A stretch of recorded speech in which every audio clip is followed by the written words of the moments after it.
제가 의사를 되고 싶어서 의사를 한 게 아니라 저는 PD가 되고 싶었거든요. 음악 프로그램 PD. 그런데 어떻게 하다가 왜 제가 의사가 됐는지 모르겠네요.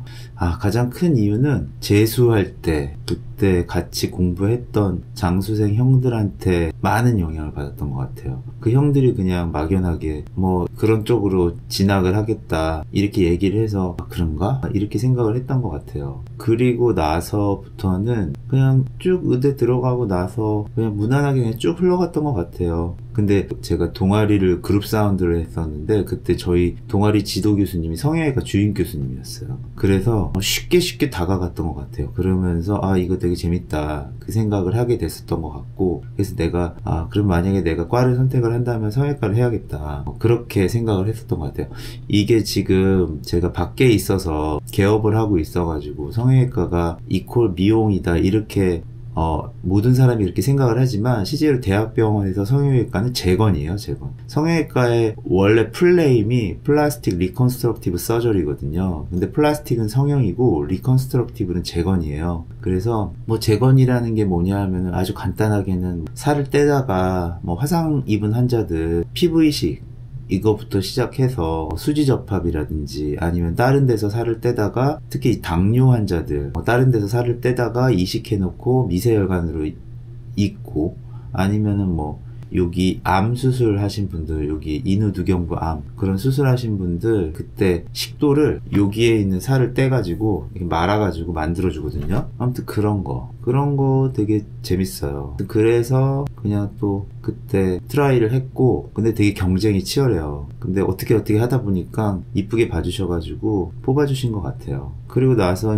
나와서 페이를 시작하게 됐죠. 맨 처음에 모든 의사들이 다 그랬지만 전문의 자격증을 따고 나서 나오면은 아무것도 몰라요. 전문의 자격증을 따고 나오면은 뭐가 막 된 것 같죠? 근데 실제로 아무것도 못해요. 특히 우리는 뭐 몸 쓰는 과잖아요. 내가 직접 뭔가 수술을 해야 되는 과잖아요. 교수님들이 잠깐 주는 거 그거 조금 해보는데 뭘 할 수 있겠어요. 그리고 개원가에 나와서는 또 미용 수술 위주로 하다 보니까 전혀 또 다르고, 물론 베이스는 똑같죠. 이미 다 알고 있는 거지만 그거를 직접 한다는 건 되게 어려운 일이거든요.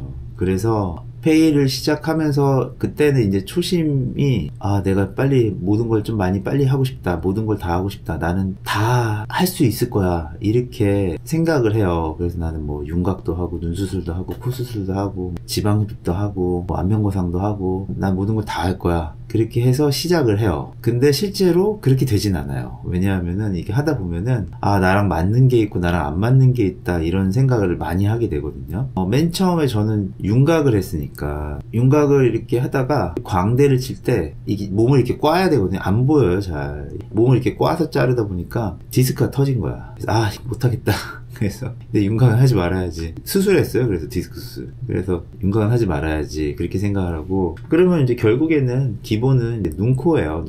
눈코를 계속 하는 거죠 그때부터. 그리고 이렇게 큰 수술들이 저랑 이렇게 큰 수술이라고 얘기하는 게 막 전신마취를 하고 막 이런 수술도 있잖아요. 그런 수술들이 저랑 그렇게 잘 맞지가 않더라고. 되게 러프하고 막 이런 게 저랑 잘 안 맞더라고요. 그리고 주위에서 사고 난 것도 되게 많이 보고, 저는 사고 난 적이 단 한 번도 없어요. 부작용이나 뭐 이런 것들, 뭐 비대칭, 뭐 염증, 감염 막 이런 거는 충분히 있을 수가 있죠. 그런 거 왜 없겠어요. 저도 당연히 뭐 사망을 했다는 이런 거 있잖아요. 뭐 실명을 했다든지 뭐 이런 건 단 한 번도 없어요. 근데 아무튼 그렇게 큰 수술을 하게 되면은 그런 사고가 발생할 확률들이 상대적으로 높은 것 같더라고요. 제가 페이를 해보니까 옆에서 또 보니까 그래서 그런 거 옆에서 보니까 나는 큰 수술은 하고 싶지도 않고, 그리고 그냥 조용하게 차분하게 나 혼자 하는 이런 게 저랑 맞더라고요. 그래서 그러면서 눈 위주로 내 방향을 튼 것 같아요. 그렇게 해서 한쪽 수술을 계속 많이 파게 되면은 1차 수술, 첫 수술만 하게 되는데 나중에 시간이 지나게 되면은 그 내가 수술한 환자가 다시 나한테 재수술을 받으러 와요.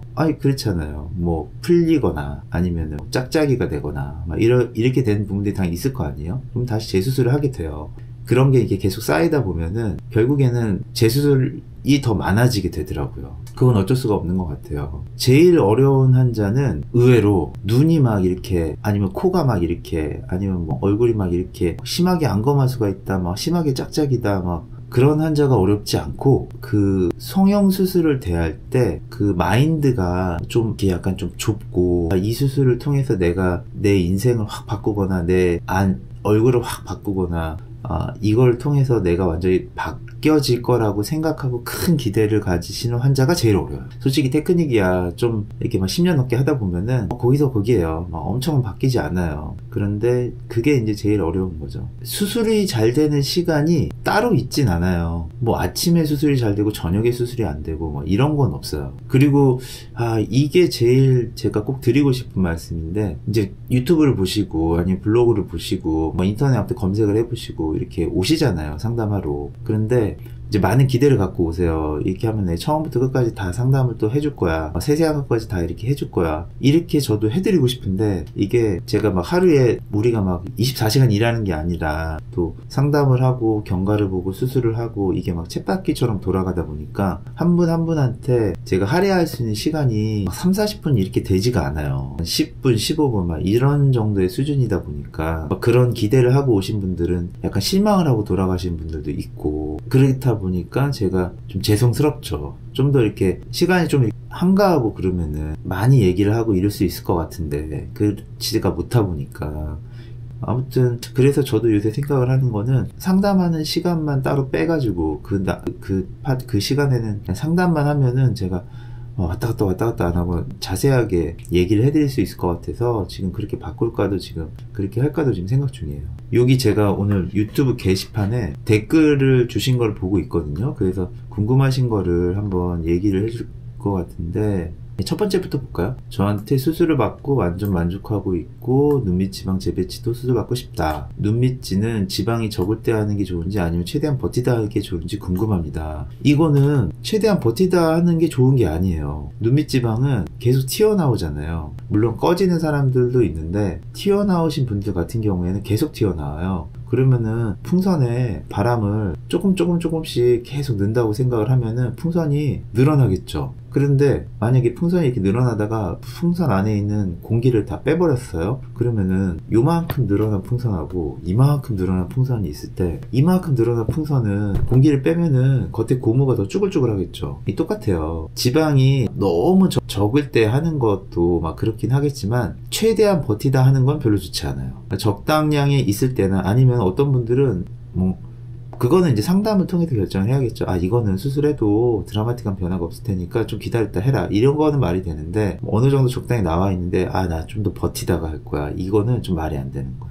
그리고 두 번째 질문은 인대를 끊어서 지방을 재배치한다고 하는데 인대를 끊는 게 기능상의 문제가 있나요? 그 인대라는 게 정확하게는 여기 눈물 고랑에 살이 붙어 있는 부분이에요. 우리가 이렇게 갈비 같은 거 먹으면은 갈비에 살이 이렇게 붙어 있잖아요. 근데 그 자세히 보면은 살을 이렇게 뜯어 먹어도 그 밑에 골막이라고 그래가지고 뼈에 껍데기가 붙어 있어요. 그래가지고 우리 아줌마들이 갈비에서 그 골막을 이렇게 떼가지고 가위로 잘게 잘라가지고 숯불에다 구워주잖아요. 그런 골막을 살하고 뼈하고 붙여주는 그 골막을 끊는 거예요. 그걸 왜 끊냐? 골막을 위로 끊을 수도 있고 아래로 끊을 수도 있어요. 그거는 뭐 상황에 따라 달라요. 근데 그거를 끊는다고 해가지고 기능상의 문제가 있진 않아요. 그걸 왜 끊냐면은 이 지방을 밑으로 보내야 되기 때문에, 그 골막을 끊지 않으면 지방이 밑으로 안 가기 때문에 그래서 하는 거죠. 다시 연결할 필요는 없어요.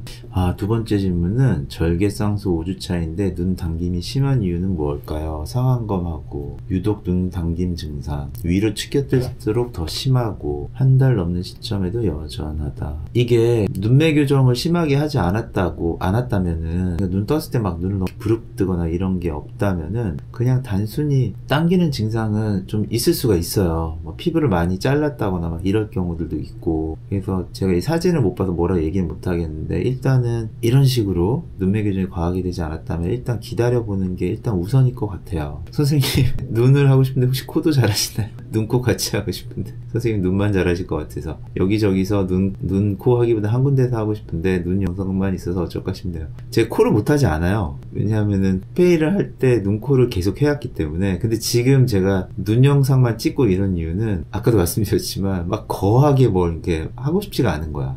그래서 코 해달라고 하면 해드려요. 상담 와가지고 저 이거 같이 해달라고 그러면 같이 해드려요. 그리고 제가 개업하고 나서 코를 하고 나서 문제가 생긴 적은 단 한 번도 없죠. 저는 문제 생기는 거 되게 싫어하거든요. 사고 나는 거 되게 싫어요. 왜냐면 페이할 때 주위에서 그런 분들을, 그런 원장님들을 많이 봐서 대형병원에서 일하다 보면은 사고가 안 날 수가 없어요. 절개 수술을 언제부터 화장해도 되는지 그 이유가 뭔지 궁금해요. 그러니까 이게 절개를 하고 피부를 잘라서 없애고 다시 꼬매잖아요. 그런데 그게 뭐 실밥 뽑는다고 해가지고 탁 달라붙는 게 아니거든요. 어느 정도 기간이 필요해요. 그리고 완전히 아물었다고 해도 약간 붉은기가 좀 돌아요. 그러다가 이게 하얀색으로 바뀌거든요. 이게 흉터가 아무는 메커니즘이 그래요. 보통 우리가 그거를 한 6개월까지 보고 3개월까지는 좀 더 땡기고 막 이렇게 짱짱하다 이렇게 느낌이 되는데, 화장은 저 같은 경우에는 보통 급하다고 하면 어쩔 수 없지만 매몰할 경우에는 한 달 이후, 매몰 절개 상관없이 한 달 정도 이후에 하는 게 조금 더 안전하다 이렇게 말씀을 드려요. 왜냐하면은 그 화장품이 그 사이사이에 껴서 약간 비립종이나 약간 피부에 알러지처럼 이렇게 염증 반응을 일으키는 경우가 종종 있어서 그거를 조금 늦게 좀 하셔라 이렇게 얘기를 하죠. 아니면 화장을 하더라도 눈 화장만 좀 빼고 하라 막 이런 식으로 얘기를 해요. 만약 진짜 어쩔 수 없이 화장을 한다고 하면은 꼭 클렌징을 잘 하셔라 이렇게 얘기를 하죠. 이게 키 작은 꼬마님이 질문 주셨는데, 1번 남자 눈 지방량에 따른 결과 차이가 궁금하다. 내가 눈이 지방이 많은지 적은지 아는 방법도 궁금하다. 이거가 여기를 한번 눌러보세요. 여기 이 뼈 바로 밑에 여기를 한번 눌러보세요. 이 눌렀을 때 안구가 바로 다이렉트로 잘 느껴진다. 그러면은 지방이 적은 거예요. 근데 이렇게 눌렀을 때 약간 뭔가 푹신한 것들이 느껴지면서 안구가 느껴진다 하면은 그 사이에 지방이 좀 있구나 이렇게 생각을 하죠. 저는 지방이 없거든요. 누르는 순간 바로 안구가 느껴져요. 근데 지방이 많으신 분들은 이렇게 푹푹해. 그거 하고, 그리고 눈 떴다 감았다 할 때 좀 불룩하신 분들은 이게 지방이 약간 움직여지는 게 보여요. 그런 것들도 있고, 만약에 겹주름이나 이런 게 막 심하게 생긴다 이러면은 그 지방이 꺼지면서 생기는 거니까 지방이 많이 없구나 이렇게 생각을 하셔도 되고, 그리고 지방량이 좀 적으신 분들이 눈 수술의 효과가 더 좋아요. 어쩔 수 없어. 왜냐하면 얄쌍하잖아요. 그래서 우리가 수술을 할 때 지방을 계속 뽑고 이러는 거죠. 쌍꺼풀 AS가 필요하다면은 같은 원장님께 받는 걸 추천하냐 아니냐 이거 보면은, 저는 그 첫 수술을 했을 때 막 너무 막 뭐라고 해야 되지? 막 실망하거나 이게 너무 이 사람이 나랑 맞지 않거나 막 이런 게 아니라면은 AS를 하는 거는, 같은 원장님 때 하는 거는 일단은 저는 나쁘지 않다고 생각을 해요. 왜냐하면 그분이 첫 수술을 하셨고 내가 뭘 어떻게 한 거를 아시니까, 만약에 수정할 게 있다면은 그런 내가 아는 사람이 수정을 하는 게 훨씬 더 성공할 확률이 높죠. 쌍꺼풀이 풀린 건지 아니면 회복 중인지 알 수 있는 방법이 없을까? 쌍꺼풀이 풀리면은 라인 자체가 없어지던지 아니면은 옅어진다는 느낌이 들고, 그리고 아니면은 위로 겹이 생기거나, 그리고 쌍꺼풀 잡힌 거 아래로 살이 이렇게 약간 좀 튀어나와요. 그래서 그런 걸 통해서 좀 알 수 있죠. 6개월 경과보러 갈 때 확인할 수 있는 거는 뭐 사진 찍어서 비교하고, 그리고 뭐 많이 처지진 않았는지, 피부를 좀 더 잘라내야 되는 건 아닌지, 좀 약해진 건 아닌지, 뭐 한두 포인트 더 찝어야 될 부분이 있는지, 이런 것들, 흉터는 좀 괜찮은지 이런 것들을 봐야죠. 6개월 지나도 붓기가 아직 남아있다면 재수술을 아니 그렇진 않아요. 이게 붓기인지 아니면 라인이 높아서 소세지처럼 보이는 거를 붓기라고 착각하는 건지 이럴 수도 있기 때문에. 코 성형한 후에 코에 난 여드름, 뾰루지 등이 염증으로 이을 수 있을까요? 실제로 복코잖아요. 복코이신 분들이 코에 모공이 되게 넓어요. 이런 분들이 실제로 열어서 보면은 이렇게 코를 이렇게 들거든요. 이렇게 딱 들면은 코가 이렇게, 코 피부가 약간 이렇게 꺾이면서 뒤로 눌리거든요. 그때 피지가 나와. 쭉쭉 나와요. 그리고 그게 이 안에 진피층이랑도 어느 정도 일정 부분 연결돼 있어요. 물론 뚫려 있다는 얘기가 아니라. 그래서 이런 분들이 복코니까 살을 또 제거를 해야 돼요. 살을 제거를 너무 많이 하게 되면은 이런 것들이 염증으로 연결되는 경우 종종 있어요. 맞는 말씀이세요. 그래가지고 이 수술을 할 때 이렇게 여드름 같은 게 쭉 이렇게 나오잖아요. 코 여기서 나오잖아요. 이렇게 쭉 나오면은 그때마다 베타딘으로 다시 한 번씩 더 닦아야 돼요. 약간 사선처럼 일자로 라인을 딸 수 있냐. 그치. 그러니까 이쁜 반달처럼 되는 디자인, 이렇게 동그란 거, 이런 거 남자한테 안 어울리니까 이렇게 약간 앞머리가 이렇게 뾰족하게 잘 안 보이게. 그런 방법이 있죠. 라인을 낮게 잡으면 돼요. 한 병원에서 눈코를 같이 하는 게 좋을까요? 아니면 하나하나 따로 하는 게 좋을까요? 저는 이거는 그냥 크게 뭐 더 나은 건 없다고 생각을 하고 원하시는 대로 하면 될 것 같아요. 매몰 수술 후 어느 정도 지나야 약간의 충격과 눈 비비기에도 크게 풀어질 염려가 없을 정도로 안정될까요? 이거는 유착이 안정적으로 자리 잡는 시기는 우리가 보통 6개월이라고 얘기를 해요. 처음에 한 6개월 이전에는 실이 그 고정을 유지를 하고 있고, 그 이후에는 그 실 때문에 생긴 유착으로 라인이 유지가 된다고 얘기를 하는데, 근데 제 경험상 매몰은 2년이 지나도 뭔가 이렇게 뚝 하는 소리가 나면서 실이 끊어지는 경우가 있을 수가 있고요. 그렇게 되면은 라인이 약간 느슨해지고 약해지는 건 사실인 것 같아요. 그래서 이렇게 비비는 거 이런 건 상관없어요. 근데 막 이렇게 막 세게 막 비비는 거 있잖아요. 그거는 조금 피하시는 게 좋아요. 매몰보호 수술했는데 수술 후 눈썹이 약간 일자가 된 것 같다. 그게 맞으실 거예요. 이게 추측으로 얘기를 하는데, 그러니까 쌍꺼풀 수술을 하게 되면은 보통 이제 눈을 이렇게 많이 치켜뜨신 분이 있다고 하면은 여기 쌍꺼풀 수술 이렇게 하게 되면은 이걸 덜 치켜떠서 이게 내려와요. 그래서 갈매기 모양의 눈썹이 약간 이렇게 일자로 변해요. 그건 맞는 말이에요. 병원 상담 시 한 곳에서 윗트임을 권유받았는데 윗트임을 하면 미간이 좁아지는 거 아니에요? 윗트임을 한다고 해서 미간이 좁아지진 않죠. 왜냐하면 윗트임이 드라마틱한 효과가 없거든요. 살짝만 그냥 라인을 약간 잡으면서 그냥 윗트임을 살짝 도와주는 개념이기 때문에 미간이 좁아질 정도로 그렇게 많이 하진 않아요. 이런 분들 많죠. 오른쪽 앞머리에 쌍꺼풀이 안 생겨요. 쌍수만 4번 했어요. 오른쪽 눈앞에 근육을 잘라놔서 쌍꺼풀을 걸 수가 없대요. 낮추고 싶어요. 이건 사진을 봐야지 정확하게 결정을 할 수 있겠네요. 그리고 실제로도 못할 수도 있는 경우가 많고, 맞아요. 이게 걸 수가 없으면 라인을 만들 수가 없으니까. 100% 성공을 장담할 수가 없을 수도 있고. 밑트임을 하려는데 밑트임 부작용이 워낙 많아요. 그렇죠. 밑트임 부작용이, 그러니까 이게 부작용이 많을 수밖에 없는 수술이에요. 밑트임. 그래서 저는 조금만 하라고 그래요. 많이 하지 말라고 그래요. 우리가 뭐 연예인 될 것도 아닌데 밑트임 많이 해가지고 눈을 이렇게 막 이렇게 만들 필요는 없잖아요. 그러니까 옵션, 약간 밥 먹고 디저트 먹는 개념으로 살짝 해주는 그 정도 수준으로 하면은 부작용이 어느 정도 걱정 안 하실 거예요. 한쪽은 정상, 한쪽은 안검하수, 쌍눈심에 20년 전에 수술했고, 소세지, 안검하수가 있는 쪽 눈에 소세지하고 토안이 남으셨구나. 이게 쉽지 않아요. 토안이 있다라는 거는 더 이상 눈매 교정을 많이 할 수가 없다라는 뜻이거든요.